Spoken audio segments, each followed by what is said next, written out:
Hozir derazadan ko'chaga qarasam, kimlardir ishga, kimlardir o'qishga shoshyapti-da. Erta tongda hamma, juda ham ko'pchilik muammo bilan turadi-da. Pul topishim kerak, ishimga borishim kerak yoki kreditimni to'lashim kerak degan muammo bilan turadi. Lekin qachon o'zimiz uchun yashaydigan vaqt keladi bilmayman. To'g'ri, oilamiz, ro'zg'orimiz qilishimiz kerak, biz harakat qilishimiz kerak insonimiz.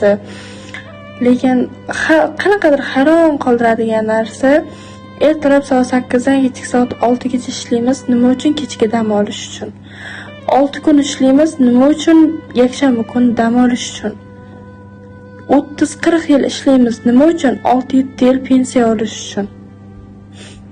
Umrimiz shunday o'tib ketyapti.